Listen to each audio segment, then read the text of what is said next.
महाराजा शमंकर जी अपने महल में विश्राम कर रहे हैं। प्रातः काल का समय महाराज के मुखाग्र मंडल चिंतित दिखाई दे रहा है। अपने कक्ष में इधर उधर टहलने लगते हैं। अरे यार मैं कल आके बता रहा हूँ वो है गोडेक्स ये पीटीएल।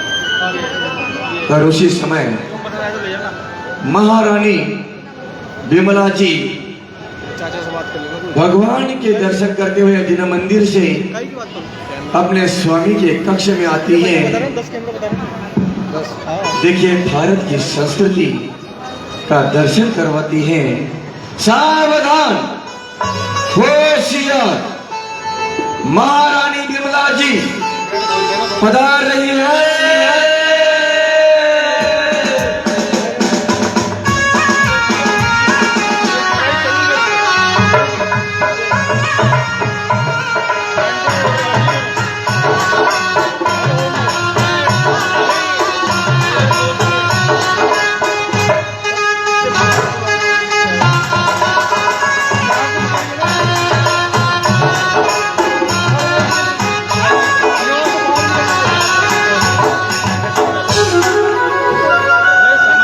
और देखिए रोज प्रातः काल कैसा दृश्य होता है।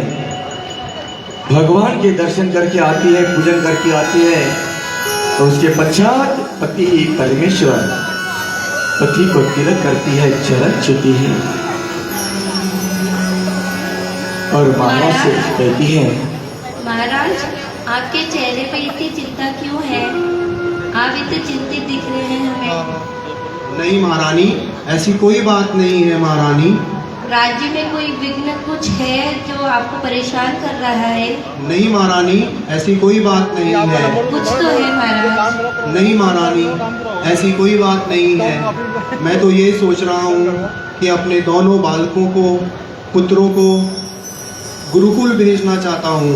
नहीं महाराज नहीं, अभी अपने पुत्र बहुत छोटे हैं, आप उनको इतनी जल्दी गुरुकुल मत भेजिए।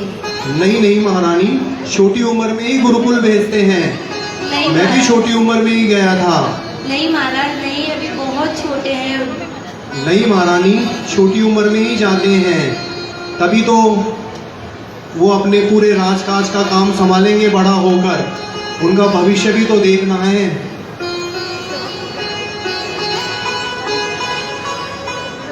मैंने जो निर्णय लिया है वो अटल है। नहीं स्वामी नहीं, आप अभी इतने छोटे छोटे बच्चों को आप मेरे से अलग नहीं कर सकते स्वामी। मेरे दिल के टुकड़ों को आप मेरे से बिल्कुल अलग मत कीजिए स्वामी। आप माँ की ममता को क्यों नहीं समझते स्वामी? उठो महारानी, उठो महारानी। आप माता हो तो मैं भी पिता हूँ। मैं भी समझता हूँ कि पत्नी माता का दर्द क्या होता है। मैं भी पिता हूँ, मुझे भी दर्द होगा जब मेरे दोनों बेटे गुरुकुल जाएंगे। नहीं महाराज नहीं, आप मत भेजिए मेरे बच्चों को। नहीं महारानी, मैंने एक बार सोच लिया जो सोच लिया। महाराज की जय हो, महारानी जी की जय हो। आओ मंत्री जी। क्या बात है महाराज, आइए ना। महाराज ये मैं क्या, आपको क्या हुआ? क्या देख रहा हूं मैं? आपके दोनों के मुखाग्र मंडल ऐसा लग रहा है कि जैसे कि ग्रहण लगा हो चंद्रमा को। क्या बात है? क्या परेशानी है आपको? परेशानी तो कुछ भी नहीं है मंत्री जी, लेकिन मुझे एक चिंता सताई जा रही है। कौन सी? मैं अपने दोनों बालकों को गुरुकुल भेजना चाहता हूँ, लेकिन ये महारानी मानती ही नहीं है। महाराज जी आपका कहना तो बिल्कुल ठीक है, क्योंकि दोनों राजकुमार छोटे छोटे गुरुकुल तो जाएंगे ही। छोटे छोटे में ही जाते हैं गुरुकुल। आप क्या कहते हैं? मंत्री जी आप सोचिए तो सही, छोटे छोटे बालक हैं एकदम, वो अपनी माँ से कैसे अलग रह पाएंगे और मैं कैसे रह पाऊंगी मेरे पुत्रों के बिना? बिल्कुल ठीक कहा आपने। नहीं आपने भी बिल्कुल ठीक कहा। आपका भी कदम सत्य है। आप तो बिल्कुल ही पक्का है। ये क्या बोल रहे हो मंत्री तुम? अरे गुस्सा हो गया महाराज। जब मैंने बोल दिया कि गुरुकुल जाएंगे तो जाएंगे। मंत्री हूँ, बीच में फंस जाता हूँ। अगर आपका पक्ष लेंगे तो महारानी गुस्सा करेगी। तो फिर तुम किसका पक्ष लोगे? महारानी का पक्ष लेंगे तो आप गुस्सा करेंगे। हम तो बीच में फंस गए। तो तुम्हें मेरा ही पक्ष लेना पड़ेगा। मैंने कह दिया जो कह दिया, गुरुकुल जाएंगे तो जाएंगे। महारानी जी जरा सोचो समझो, जो महाराज ने जो निर्णय लिया है उचित लिया है, क्योंकि इसका कारण क्या है पता है आपको? छोटे बालक है ना, गीली मिट्टी के समान होते हैं। गीली मिट्टी की आप चाहे कोई मूर्त बना लो, जो चीज चाहो ईंट बना लो, जो चाहो वो गीली मिट्टी का बन सकता है।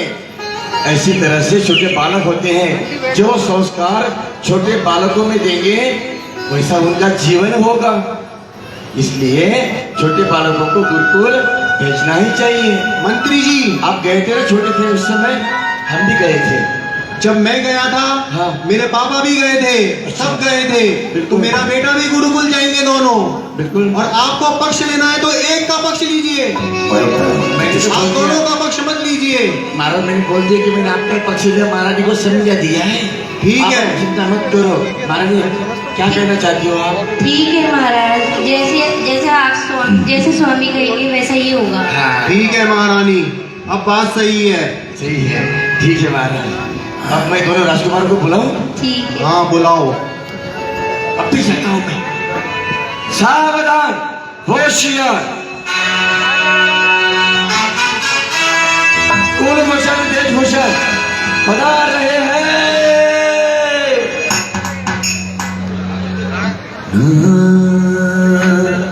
क्या बात है, बहुत बढ़िया।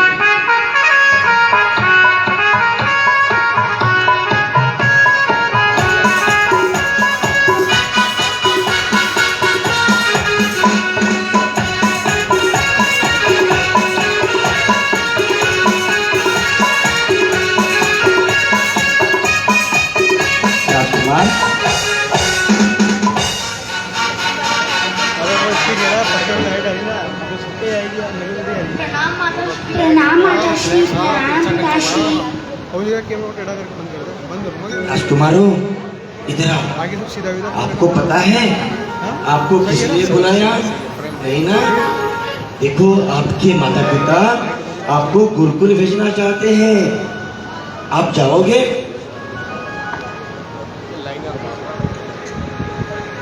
जैसे माता पिता की आज्ञा। क्या बात है, एक बार भी तो सोचा इन बालकों ने। ऐसे होना चाहिए, बालक एक बार तालियां बजाओ इसे बालकों के लिए। जो माता पिता की आज्ञा का पालन करते हैं उन्हें कहते हैं सुपुत्र, और जो माता पिता की आज्ञा का पालन नहीं करते उन्हें कहते हैं कुपुत्र। अब देखो बच्चे कौन सुपुत्र है ना? माता पिता की आज्ञा का पालन करना, ऐसे होना चाहिए बालक। बहुत अच्छे बेटा। महाराज मैं दोनों राजकुमार को गुरुकुल तो लेकर जा रहा हूँ, लेकिन कौन से गुरुकुल, कहाँ जाऊँ? जिस गुरुकुल में मैंने शिक्षा ली है उसी गुरुकुल में ये दोनों भी जाएंगे। ओ महाराज, वो गुरुकुल तो दक्षिण भारत में है, मालाखेड़ ग्राम। वहां पर आपने शिक्षा ग्रहण की थी। और क्या बात है, क्या संयोग बना है कि उसी गुरुकुल में आपके दोनों सुपुत्र कुलभूषण देशभूषण दोनों जाएंगे। वाह क्या बात है। चलो राजकुमारों मेरे साथ चलो, है ना? ये पकड़ो, रहने दो। चलो मेरे साथ।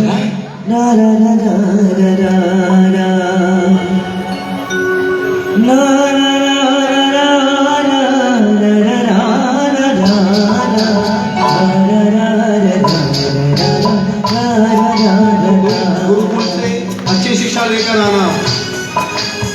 क्या सुन रहे हो ना मेरी बात? गुरुकुल से अच्छी शिक्षा लेकर आना।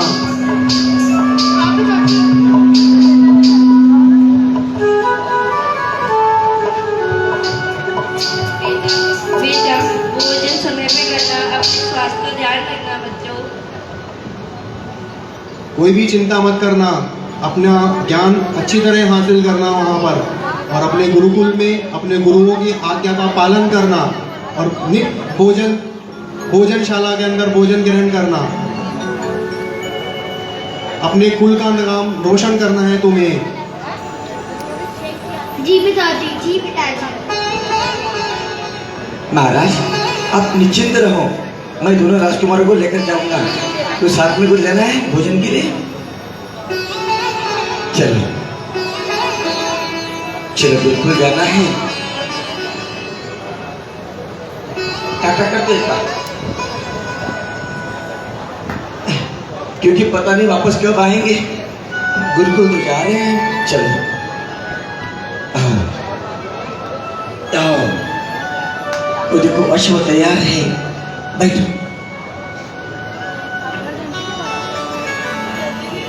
जा रहे हैं पुत्र दोनों पढ़ने जिरवानी, जा रहे हैं पुत्र दोनों पढ़ने जिरवानी।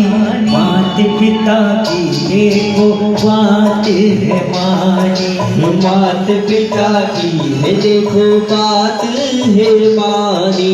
जा रहे हैं पुत्र दोनों, जा रहे हैं पुत्र दोनों पढ़ने जिरवानी। माता पिता की एक बात है मानी, माता पिता की है देखो बात है मानी।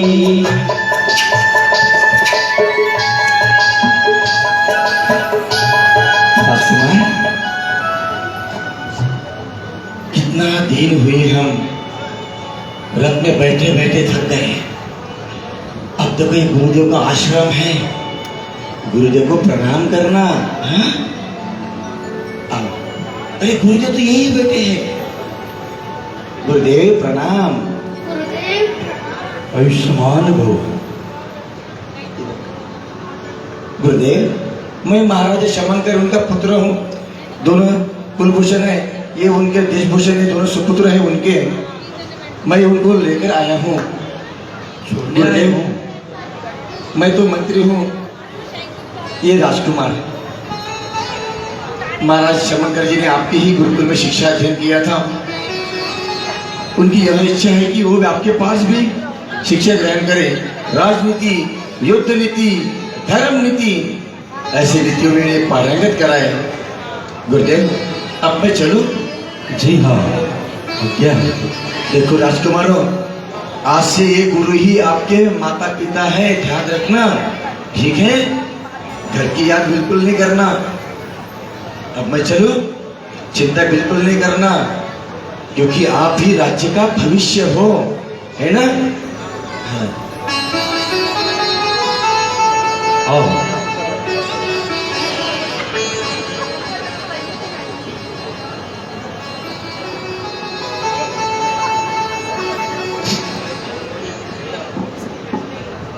देखो भैया, बच्चों, युवराजों, आज हम नमोकार महामंत्र का पाठ कर सीखेंगे। आपको मेरे साथ दोहराना है, ठीक है? बोलिए, नमो अरिहंताणम, नमो सिद्धाणम, नमो आयर्याणम, नमो उवत्सायाणम, नमो लोवे संवसाहुणम। ठीक है, आगे का अध्ययन अपन कल कर लेंगे, ठीक है? पढ़ते दोनों मन को लगा के, पढ़ते दोनों मन को लगा के, गुरुवर का सानिध्य पाके, गुरुवर का सानिध्य पाके, धर्म राजनीति की, धर्म राजनीति की शिक्षा है पानी। माता पिता दोनों बाबा राजकुमार गुरु की सेवा करते हैं, गुरु के पैर भी दबाने लगते हैं। 2 साल हुए, 3 साल हो गए, धीरे धीरे 10 साल भी पूरे हो चुके हैं। गुरुकुल में शिक्षा अध्ययन कर रहे हैं।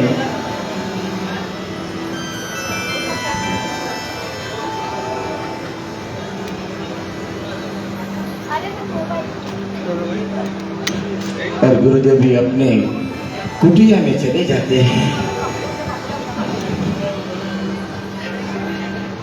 10 दिन का उपवास था गुरुदेव का, और धीरे धीरे समय बढ़ता चला गया। पूरे 16 साल हो गए। 16 साल के बाद एक संदेशा मिलता है, महाराज की जय हो, महाराज की जय हो, महारानी जी की जय हो। महाराज, महाराज की जय हो। महाराज आइए, महाराज आइए। महाराज कितने समय हुआ है, इसमें आपको आपने आज तक जीवन में ऐसी एक खबर नहीं सुनी होगी। एक खुश खबर लेकर आया हूँ। बताओ, खबर लाए हो? बताओ। बताइए। महारानी जी, आपके दोनों राजकुमार युवा हो चुके हैं। क्या? उनकी शिक्षा पूरी हो चुकी है। हाँ, अब महल में वापस आना चाहते हैं। सेवा भाव है मन में लेके, सेवा भाव है मन में लेके, करते व्रत उपवास भी देखे, करते व्रत उपवास भी देखे। कुलभूषण देश भूषण, कुलभूषण देश भूषण बने पूर्ण ज्ञानी, जा रहे हैं पुत्र दोनों पढ़ने जिनवाण। आ रहे हैं पुत्र देखो पढ़ के जिनवाणी। अरे आ रहे हैं पुत्र देखो पढ़ के जिनवाणी। अरे सुनिए, वो मेरे जैसे दिखते होंगे। नहीं नहीं महारानी, वो तो मेरे जैसे दिखते होंगे। नहीं नहीं, मेरे जैसे दिखते होंगे। नहीं वो। नहीं महारानी, वो तो मेरे जैसे ही दिखते हैं। नहीं नहीं अरे बस महाराज। हो गए। जब नहीं, देखो महारानी। तब झगड़ा ही करते रहते हो। झगड़ा नहीं कर रहे मंत्री जी, हम तो बात कर रहे हैं। ऐसी बात होती है महाराज। आपकी बात महारानी में कैसी है? आप गुस्सा करेंगे तो महारानी रो देगी। नहीं नहीं, आज शुभ दिन है। आज आपके दोनों राजकुमार आएंगे, मैं उन्हें लेने जा रहा हूँ। हाँ, लेके आइए मंत्री जी आप मेरे पुत्र हाँ को। महाराज, सारे नगर को दुल्हन की तरह सजा देंगे बिल्कुल महाराज। मंत्री जी। उनके स्वागत के लिए किसी भी प्रकार की कमी नहीं होने देंगे, क्योंकि 16 साल के बाद राजकुमार महल आ रहे हैं। बिल्कुल मंत्री जी, बिल्कुल सबके महाराज। भोजन की व्यवस्था की जाए। बिल्कुल महाराज, सबके लिए भोजन की कल की व्यवस्था कर दें। जी अच्छे से। महाराज। हाँ महाराज जी, बिल्कुल कर सारे देंगे। सारे राज्य को दुल्हन की जैसे सजा दिया जाए। बिल्कुल महाराज। महाराज मैं चलो, मैं जाऊँ महाराज। जाइए जाओ मंत्री जी, मंत्री जी। जाइए। मेरी आंखें तरस रही है। कब मैं कुलभूषण देशभूषण को देखूं। जब मैं गुरुकुल चला गया था, छोटे छोटे नन्हे नन्हे थे। अब पता नहीं कैसे दिखते होंगे। मेरे जैसे दिखेंगे मंत्री जी। नहीं नहीं मंत्री जी, मैंने बोल दिया मेरे जैसे दिखेंगे तो मेरे जैसे ही अब दिखेंगे। मैं किसका पक्ष लूं? किसका मेरा पक्ष ही लूं? लीजिए मंत्री जी मंत्री जी, आप। आपको मेरा ही पक्ष लेना पड़ेगा। मुझे कुछ सुने नहीं जा रहा हूँ। मेरे कान बंद होकर जा रहा हूँ। महाराज मैं शीघ्र जाऊंगा, शीघ्र आऊंगा। हाँ? ठीक है मंत्री जी।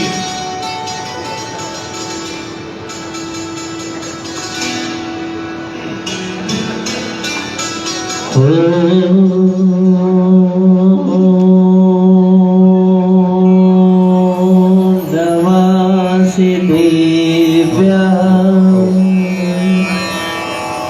ओम नमस्ते देव्या, ओम गुरुदेव बैठे हैं। नमस्ते गुरुदेव ध्यान में बैठे हैं। गुरुदेव प्रणाम। आयुष्मान भव। मुझे पहचाना? हाँ मंत्री। मैं मंत्री कुलभूषण देशभूषण, उनको मैं लेकर आया था। हाँ मंत्रीवर। हाँ गुरुदेव, आपका संदेशा हमें मिल चुका है। कहाँ है दोनों राजकुमार? मैं दोनों राजकुमार को लेने आया हूँ। आपने पत्र जो लिखा था, उनकी शिक्षा पूरी हो चुकी है। गुरुदेव, जैसे पत्र पढ़ा हमने, महाराज को मैंने पत्र दिखाया, ऐसे व्याकुल हो गए। कब मैं राजकुमार को देखूं? कहाँ है दोनों राजकुमार? मंत्रीवर, मैं तो उन्हें बुला दूं, पर आप उन्हें पहचान पाओगे? कहाँ है वो? कहाँ से आ रहे हो दोनों राजकुमार?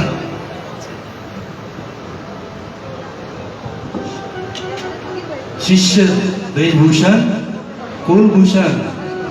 आया गुरुदेव।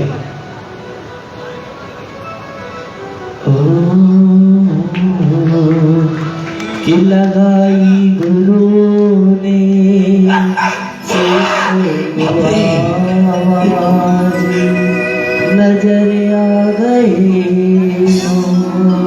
नो आयुष्मान हो शिष्य, प्रणाम गुरुदेव। आयुष्मान हो। गुरुदेव, क्या यही दोनों? लेकिन ये राजकुमार, वो तो छोटे छोटे थे। अब तो बड़े हो गए ना। इनमें से पूछ पहचान लो कौन देशभूषण है और कौन भूषण है। कैसे पहचाने कौन कुलभूषण कौन देशभूषण? आपने तो बड़े संकट में डाल दिया हमें। ये तो मुश्किल है। आजा, हम कैसे पहचाने ये है कि नहीं है? क्या भरोसा? दूसरे दिखाए होंगे, है तो यही है। हाथ ऊपर करो जरा। नाप तो 2 3, ये तो बराबर है। आगे से नापो, पीछे से क्या? देखने तो जरा, वो पाँव ऊपर करो, देखना पड़ेगा। हार गए तो 2 हाथ का पाँव या धोती फटेगी। तो ये मुश्किल में डाल दिया हमें। पेट भी ठीक है, ये सब ठीक है। अब कैसे पहचान ले? याद आया जब ये दोनों छोटे थे ना, नाक तो मैं साफ करता था।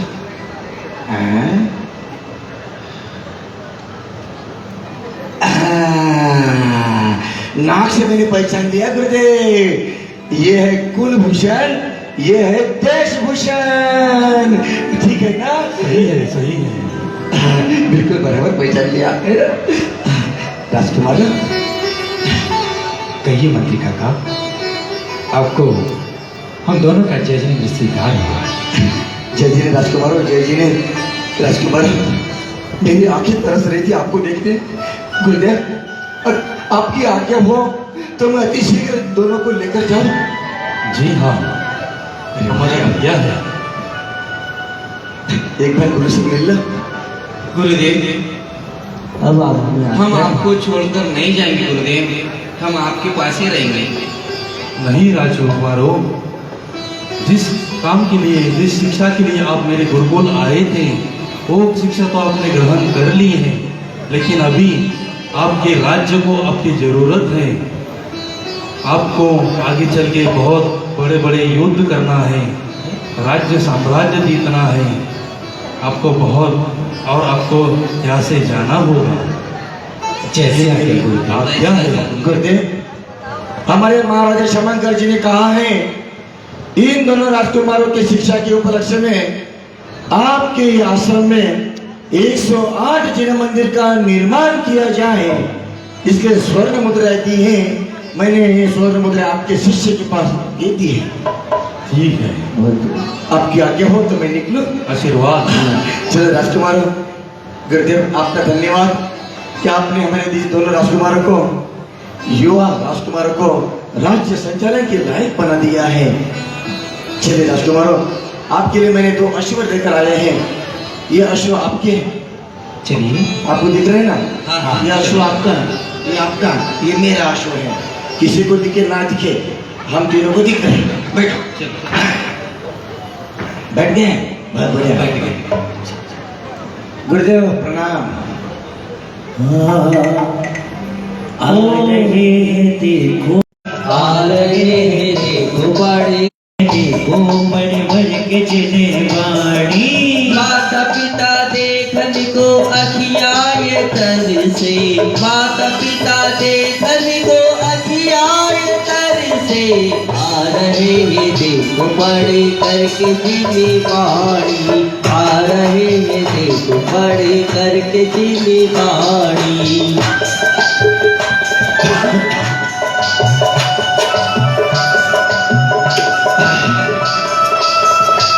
राजकुमार, 7 दिन हो चुके हैं।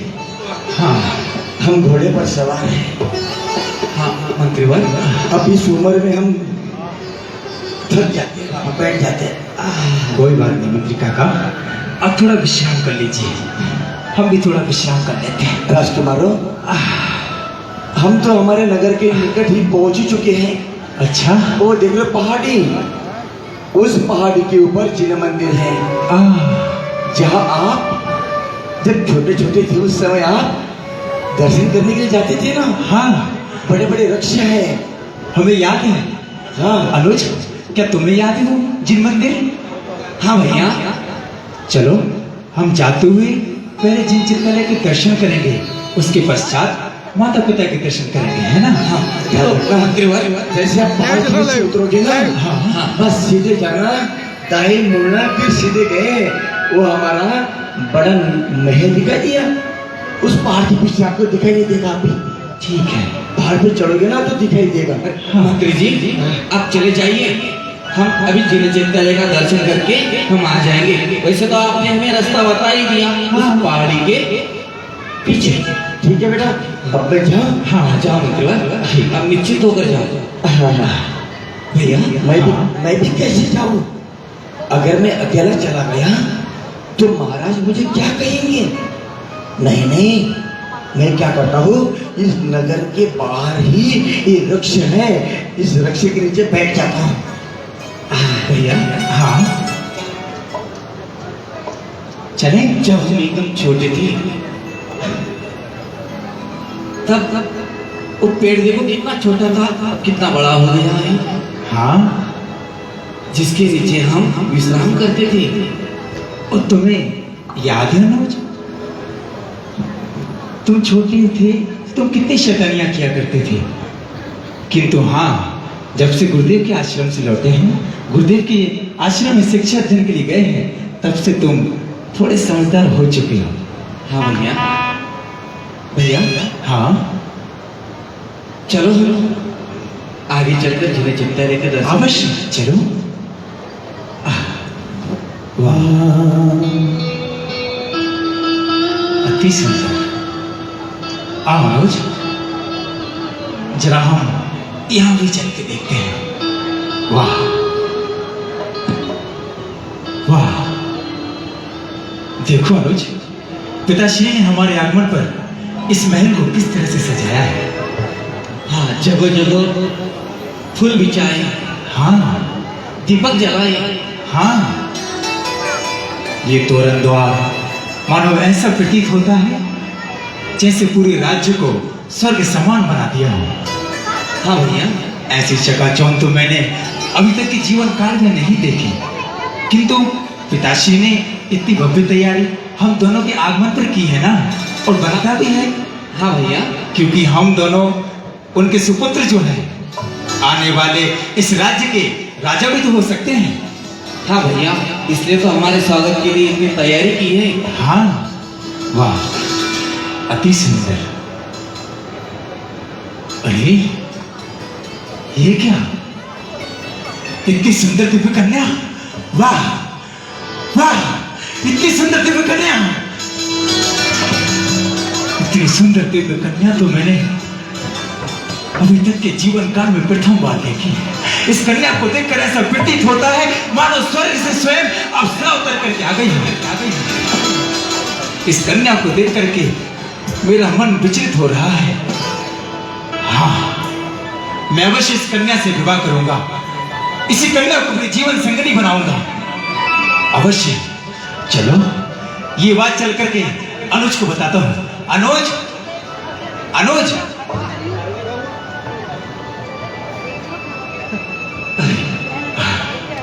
इतनी सुंदर कन्या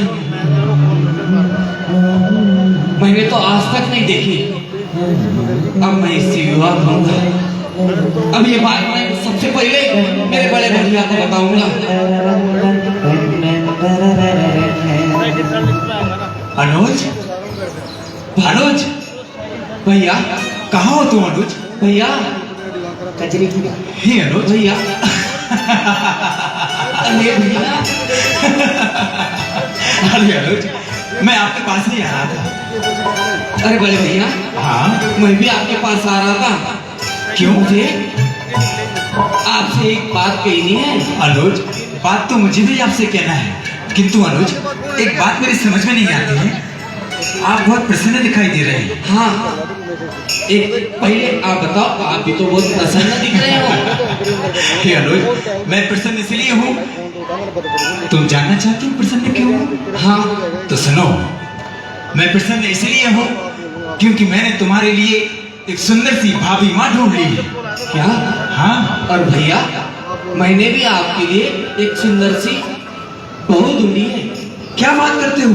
हाँ वाह वाह, अर्थात आपने भी मेरे लिए सुंदर सी बहू ढूंढ ली है। हाँ। तो ये अनुज बताओ ना, कहाँ है मेरी बहू? पहले आप बताओ, आप बड़े हो। बड़े चतुर हो अनुज, किंतु अनुज सर्वप्रथम मैं अपनी बहू को देखना चाहता हूँ, क्योंकि आप तो जानते हो कि मैं तुमसे ज्येष्ठ हूँ और हमारे भारतवर्ष में ये संस्कार हुआ करते हैं कि कुल में जो ज्येष्ठ भ्राता हुआ करता है वह कभी भी अपने अनुज की वधू का मुखड़ा नहीं देख सकता। इसलिए मैं चाहता हूँ कि अभी सर्वप्रथम अपनी बहू को देख लूं। क्या पता विवाह के पश्चात उसे देख पाऊं कि ना देख पाऊं। ठीक है बड़े भैया, हाँ, आप आओ मेरे साथ, मैं आपको आपकी बहू दिखाता हूँ। चलिए। आओ, कहाँ है? इस तरफ आओ। वो देखिए, क्या आपको दिखाई दी? क्या यही वो दिव्य कन्या जिसे तुम विवाह करना चाहते हो?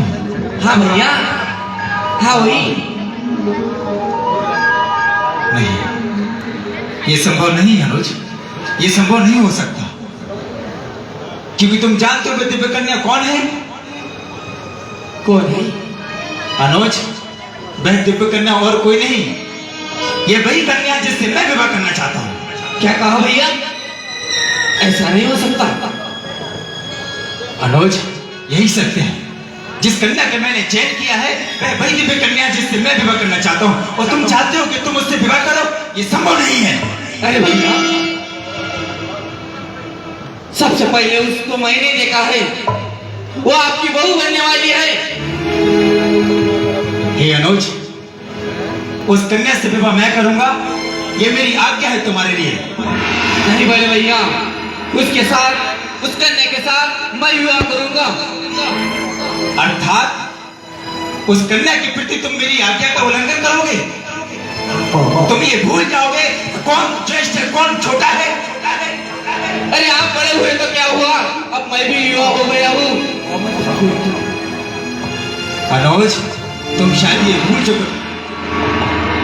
भूल चुके हो कि कुल में जो ज्येष्ठ हुआ करता है सर्वप्रथम विवाह उसी का हुआ करता है। इसलिए ज्येष्ठ होने के नाते मैं तुमसे अब भी कहता हूँ कि उस कन्या से केवल मैं विवाह करूंगा। नहीं, उस कन्या के साथ विवाह मैं करूंगा, क्योंकि सबसे पहले मैंने देखा है, इसलिए उस कन्या के साथ विवाह सिर्फ मैं करूंगा।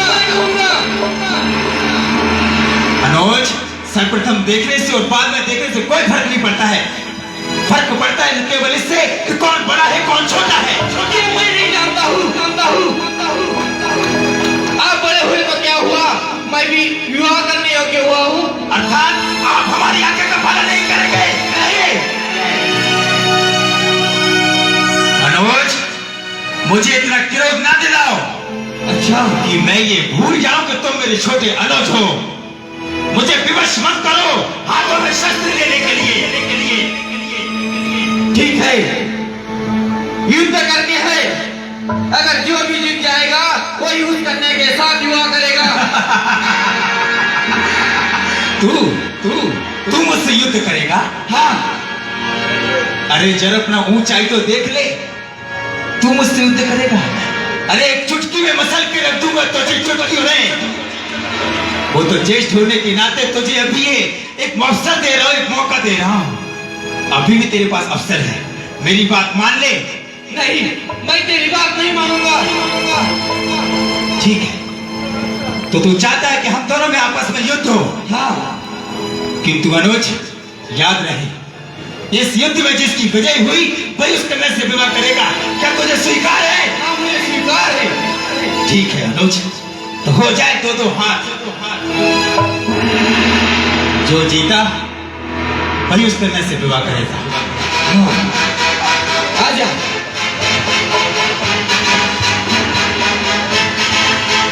महासंग्राम। आजा। महासंग्राम।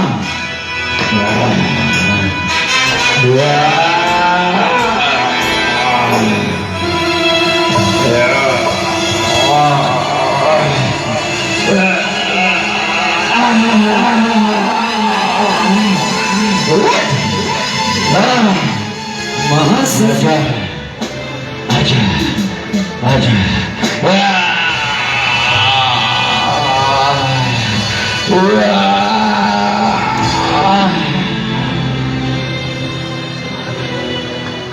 बच गया।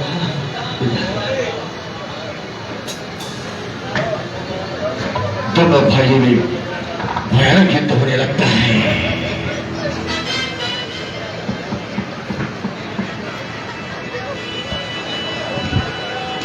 महासंग्राम।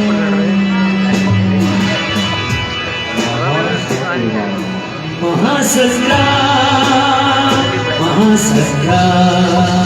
हेलो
उसके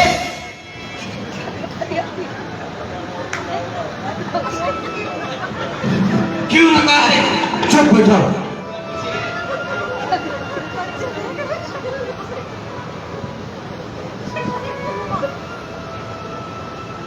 ये तुम दोनों भाई को क्या हुआ है?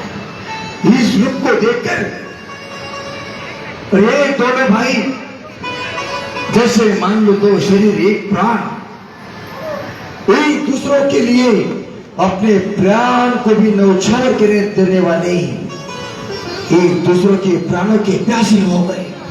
हाँ हाँ, मैं आज उसका सर से धलाला करूंगा। शांत और चुप, एक शब्द भी मत बोलो। क्या यही शिक्षा आपने गुरुकुल में ग्रहण की थी? क्या गुरुकुल से आपने यही सीखा था? यही संस्कार मिले थे आपको गुरुकुल? संस्कार संस्कार की बात तो आप मुझे पढ़ाइए ना। सर्वप्रथम आप ये बताइए कि हम दोनों भाइयों में युद्ध चल रहा था, किसने आपको अधिकार दिया है इस प्रकार से बीच में आकर के युद्ध को रोकने का? अधिकार? मुझसे अधिकार की बात करते हो? मुझसे मंत्री से अधिकार की बात करते हो? जब छोटे छोटे थे ना दोनों, मैंने ही आपको खिलाया है, ध्यान रखना। आपके साथ छोटा बनकर मैंने आपके साथ खेला है, क्रीड़ा की ही आपके साथ। मंत्री उसी कंधे के ऊपर आपको लेकर घूमता था मैं। इसी वजह से आप यहाँ पे जीवित खड़े हैं, अन्यथा ये तो साहस किसी और ने किया होता तो उसका सर धड़ से अलग कर दिया होता। अच्छा, लेकिन मैं जानना चाहता हूँ, ऐसा भयंकर युद्ध होने का कारण क्या है? युद्ध का कारण जानना चाहता हाँ, कारण जानना चाहता हूँ हूँ। तो पूछिए इस दुष्ट से, आखिरकार आपस में युद्ध क्यों हो रहा था? दोनों सगे भाई एक दूसरे के दुष्ट।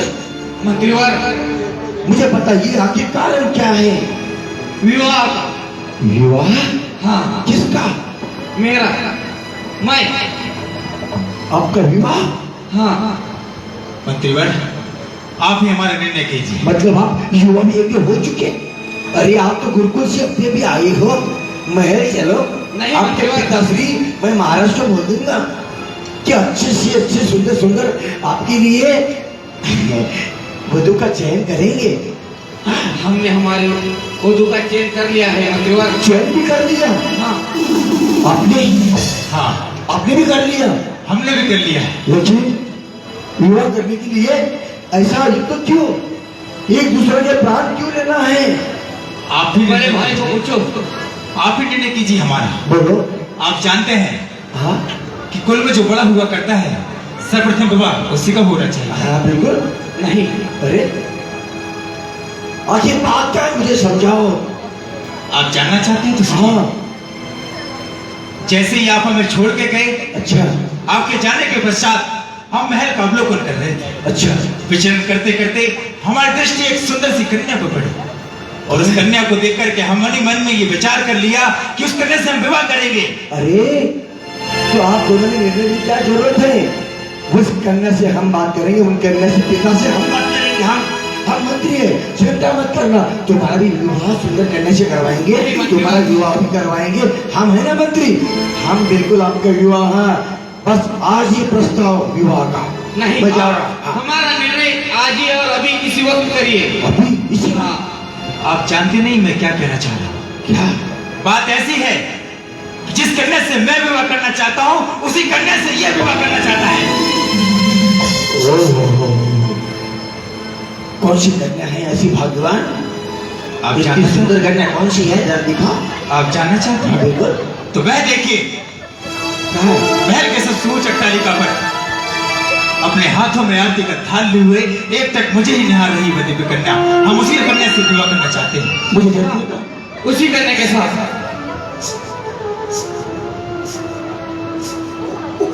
ओ कन्या। हाँ। क्या हुआ? मंत्री काका, मंत्री काका, मंत्री काका, उठिए। अनुज, उठो। हे मंत्री, उठिए ना, उठिए, उठो। क्या हुआ मंत्री काका? उठिए। आप ठीक तो है ना? उस कन्या की बात कर रहे हैं? हाँ हाँ मंत्रीवर, उसी कन्या से जो महल के ऊपर खड़ी है? हाँ वही। चलो महल चलो। नहीं मंत्रीवर। किंतु आप इस तरीके से मूर्छित उस कन्या को देखकर किस प्रकार से क्या कहा? मैं आपको कैसे कहूँ? अरे जो मैं कहूंगा ना, उस कन्या के बारे में आप नहीं जानते हो। अगर मैंने कुछ कह दिया, पता नहीं आपके कान सुनेंगे या नहीं। अरे मंत्रीवर। चलो मैं। नहीं मंत्रीवर, महल की ओर नहीं। हमें बताओ हमारा निर्णय। बताइए मंत्री काका। बताओ। बतलाइए। हाँ सुनो। अरे वो कन्या और कोई नहीं है राजकुमार। वो कन्या और कोई नहीं, तुम्हारी सगी बहन है।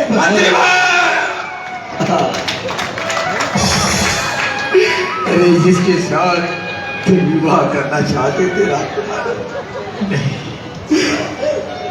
नहीं, ये सत्य नहीं है मंत्री कहता, ये सत्य। हाँ, यही सत्य है। मैं नहीं मान सकता कि वह कन्या हमारी बहन है, यही सत्य है राजकुमार। क्योंकि हमें अच्छे से याद है जब हम गुरुदेव के आश्रम में शिक्षा ग्रहण के लिए गए थे तब हमारी कोई बहन नहीं थी, और आज इतने वर्षों बाद आप कहते हैं कि ये कन्या हमारी बहन है। हाँ राजकुमार, हाँ, नहीं, ये तुम्हारी बहन है, ध्यान रखना। जब आप गुरुकुल चले गए थे ना, उसके पश्चात इस कन्या का जन्म हुआ था। हे भगवान, हे मंत्री काका, राजा जी ने मुझे कहा था कि मंत्रीवर राजकुमार को संदेशा भेजवा दो कि उन्हें नगरी से बहन का जन्म हुआ है। मैंने ही मना किया था। मैंने कहा था कि महाराज, अगर राजकुमारों को पता देंगे उनकी शिक्षा में व्यवधान आएगा, इसलिए आपको ये बात हमने नहीं बताई। वो बहन, वो तुम्हारी बहन बरसों से लेकर आज तक आरती की थाली लेकर खड़ी है, रोज इंतजार करती है कि मेरे भैया आएंगे, मैं राखी बांधूंगी। आप जानते हैं मंत्री लेकिन आज आपने क्या किया? आपकी वजह से आज हमने कितना बड़ा पाप कर लिया है, एक ऐसा पाप जिसका कोई प्रायश्चित नहीं है।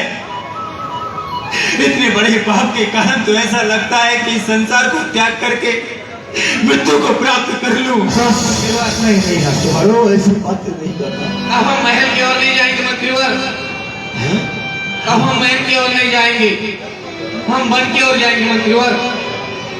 हम आज से ब्रह्मचर्य व्रत लेते हैं। हम क्या आज से आजीवन ब्रह्मचारी व्रत?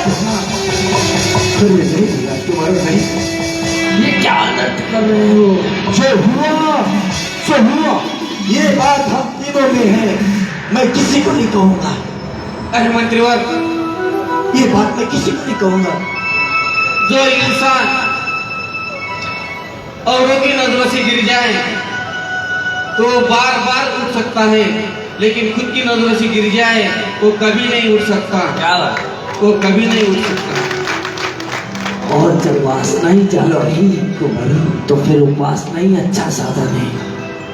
राजकुमारी, अगर आप मेरा कहना नहीं मानते, महल मत आओ, लेकिन आप यही इनको, मैं आपके माता पिता को बुला कर लाता हूँ। ये इनको वो आपका इंतजार कर रहे हैं। तो क्या महाराज की जय हो, महारानी की जय हो।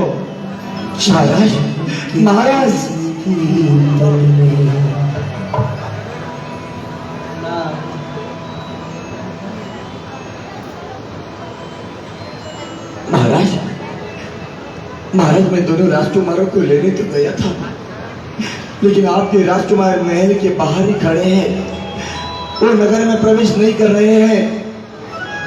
क्यों नहीं कर रहे हैं मंत्री? महाराज, मैं सारा वृत्तांत आपको समझाता हूँ।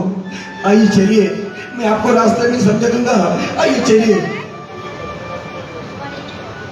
महाराज ऐसा हुआ महाराज, राजकुमार ने राजकुमार को देख लिया, उनके पास तो कुछ पता नहीं, बता दिया वो कह रहे कि आज वो ब्रह्मचर्य व्रत लिया उन्होंने, वो वापस महल में नहीं आ रहे। महाराज आप चलिए। क्या बात हो गई मंत्री जी ऐसी? राजकुमार, देखो तुम्हारे माता पिता आए हैं। राजकुमार, क्या माता पिता का कहना तुम नहीं मानोगे? अरे उनके कंधों का सहारा हो। अरे महाराज, आपके लाडले को आप ही समझा सकते हो। चलिए। क्या हो गया मेरे लाडलों? पुत्रों, क्या हो गया मेरे पुत्रों? चलो मेरे साथ, चलो महल में चलो। अरे राजकुमार, आप कितने पत्थर के दिन हो चुके हैं। अरे आपके पिता का कहना भी आप नहीं मानोगे, और वो पिता वर्षों से आपका इंतजार कर रहे हैं, जिनके बुढ़ापे का सहारा तुम स्वयं हो, इस राज्य के भविष्य हो, इस कुल के भविष्य तुम हो, और तुम ऐसे उधर से जा सकते हो। राजकुमार चलो, राजकुमार चलो, चलो राजकुमार। महारानी, आप समझो अपने लाडलों को।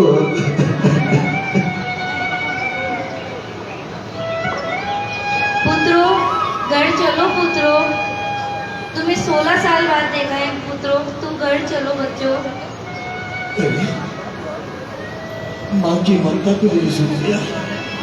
ठीक है, मत सुनना किसी की, लेकिन जो बहन तुम्हारा इंतजार कर रही, छोटी बहन, उनका कहना तो तुम मानोगी।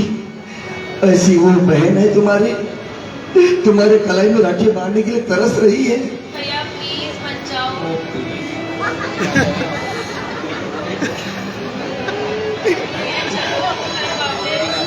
हमारी राजकुमारी बड़ी होशियार है। गुरुकुल के इंग्लिश सीखी। वो तो होगा ही होगा, कलयुग कैसा आएगा वो पता था। भैया चलो। चलो राजकुमारों, चलो चलो राजकुमारों, मैं तुम्हारी चलो। छोटी बहन हूँ भैया, चलो।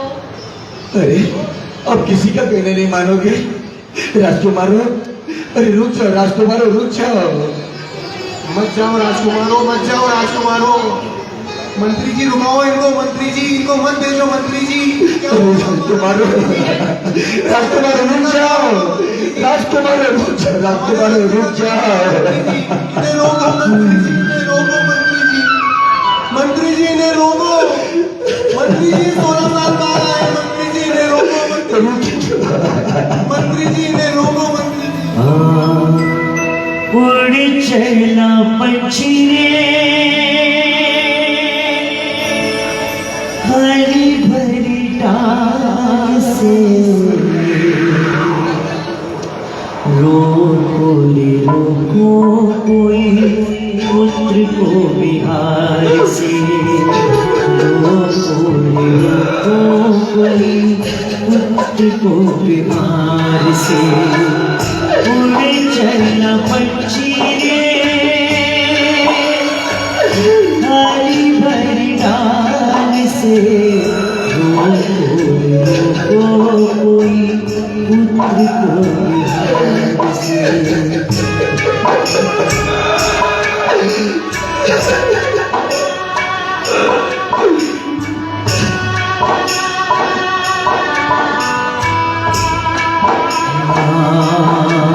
विषयों की तृष्णा को छोड़कर संयम के पथ पर चले रहे दोनों राजकुमार, चले रहे राजकुमार। विषयों की तृष्णा को छोड़ के संयम के पथ पर बड़े चले राजकुमार, बड़े चले राजकुमार।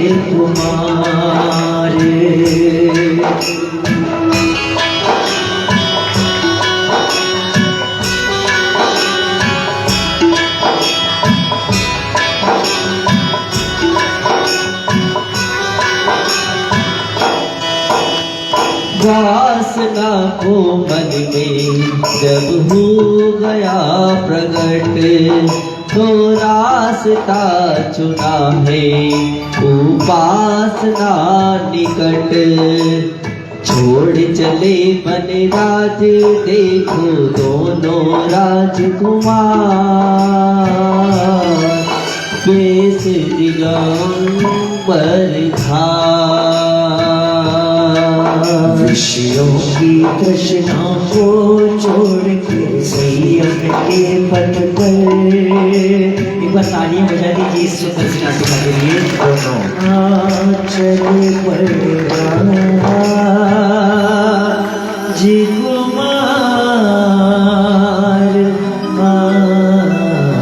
दोनों राजकुमार ने दिव्य अवस्था धारण की।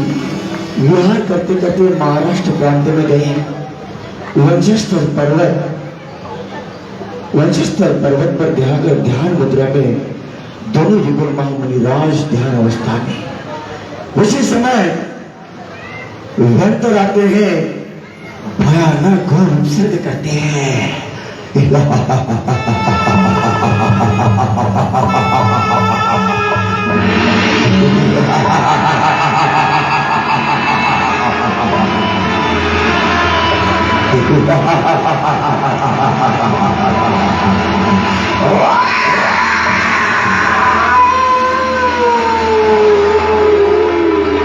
ये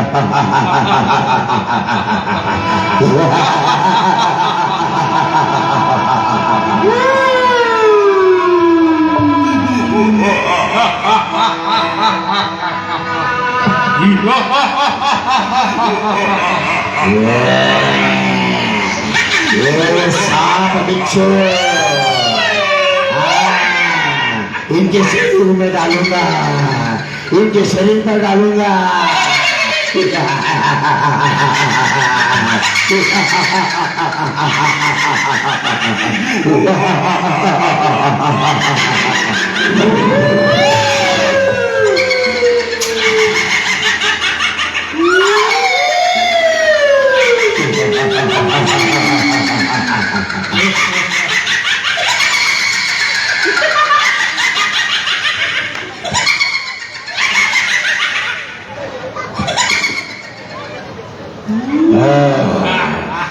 सांप बिच्छू का गहने कितने सुंदर लग रहे हैं।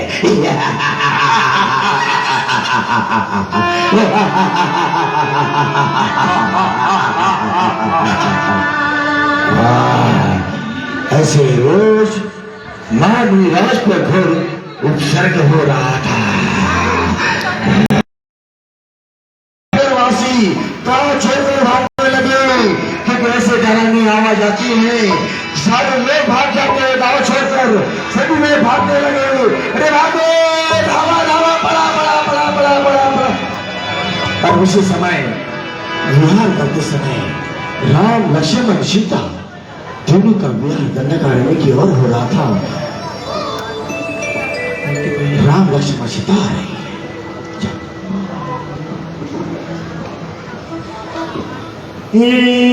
दशरथ के राज दुलारे, कौशल्या की आँख के तारे।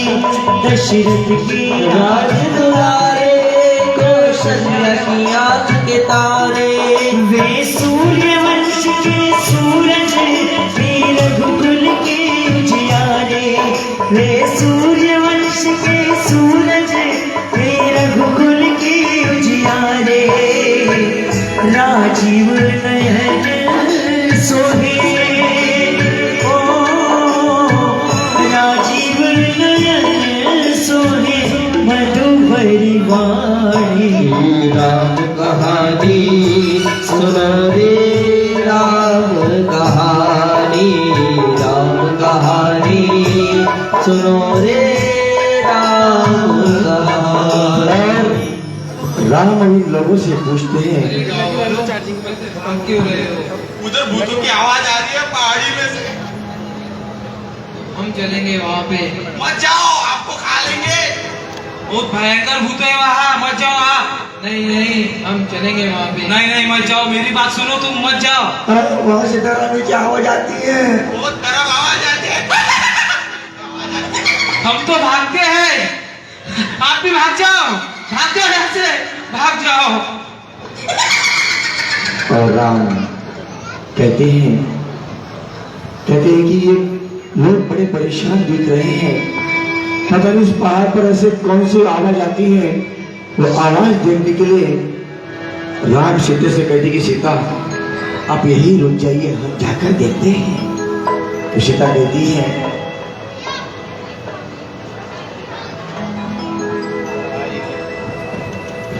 हे स्वामी, मैं भी आपके साथ चलना चाहती हूँ।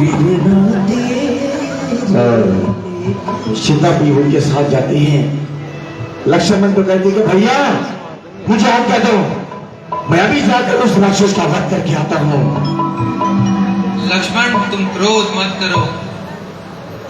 ठीक है भैया, जैसी आपकी आज्ञा। और चल देते हैं राम लक्ष्मण सीता उन्हीं वशिष्ठ पर्वत की ओर। और वहां पर देखते हैं वेतर घोर उपसर्ग कर रहा था।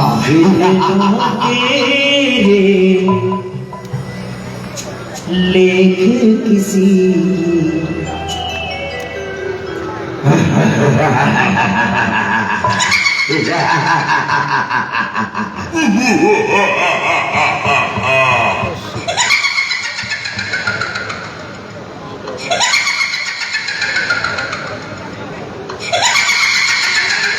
रुक जाओ, नहीं, मैं नहीं उठूंगा। तुम कौन हो? चले जाओ यहाँ से, चले जाओ, नहीं तो मैं तुम्हें भी मार दूंगा। हे दैत्यराज, हम रघुकुल के नंदन हैं। मेरा नाम राम, मेरा छोटा भाई लक्ष्मण और मेरी सीता मेरे साथ में है। और दैत्यराज, मैं तुमसे कहना चाहता हूँ कि तुम यहाँ क्या कर रहे हो? मैं तो मेरा काम कर रहा हूँ, मुझे आनंद आ रहा है इसी काम में।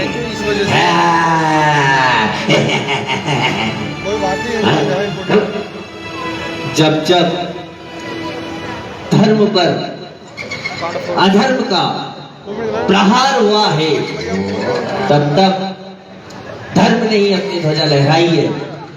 मैं तुम्हें संबोधित करता हूँ कि तुम ये जंगल छोड़ करके चले जाओ।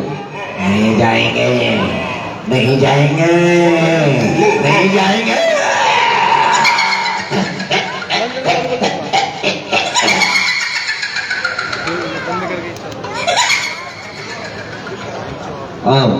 मैं तीर चलाऊंगा, रुक जाओ।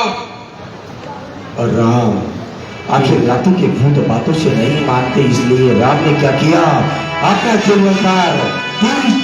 लगा दिया।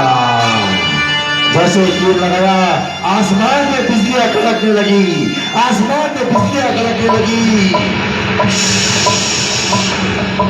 और वह शक्तिशाली समझकर वह अंदर कहता है, नहीं, मुझे मत मारे, मुझे मत मारे, आप बड़े शक्तिशाली हो, आप महापुरुष हो, मुझे मत मारे, मुझे मत मारे, मैं दोबारा कभी इस पर्वत पर नहीं आऊंगा, मैं कभी नहीं आऊंगा, मैं जा रहा हूँ, मैं जा रहा हूँ, मुझे मत मारे, मुझे मत मारो। और वह अंदर तीर चलाने की जरूरत नहीं पड़ी, यंत्र उनकी शक्ति को जान लिया, ऐसे यंत्र वहां से भाग गया। और राम लक्ष्मण दोनों जाते भाई, दोनों युगल मुनि राज के गले में जो सांप बिच्छू है वो निकालते हैं। करा दूर उपसर्ग दोनों भ्रात ने,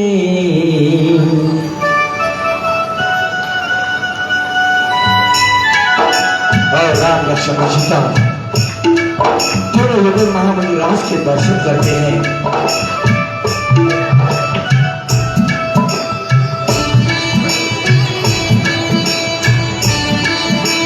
दिगंबर मुनिराज के दर्शन करते हैं और दर्शन करके सोचते कि हम दोनों युगल मुनिराज के आहार सेवा भी करो, तो वो गुरुदेव की सेवा भी करते हैं बंधुओं। और धीरे धीरे वक्षस्थल पर्वत, जो कि वर्तमान काल में कुंजलगिरी नाम से सोलापुर डिस्ट्रिक्ट में आता है, वहां से दोनों युगल महामुनिराजों ने ध्यान लगाया, ऐसा ध्यान लगाया कि 4 अघातिया गर्भों का नाश कर देते हैं और धीरे धीरे मोक्ष की प्राप्ति हो जाती है, निर्वाण को प्राप्त करते हैं। बोले युगल महामुनिराज कुलभूषण भगवान की। और इसी तरह से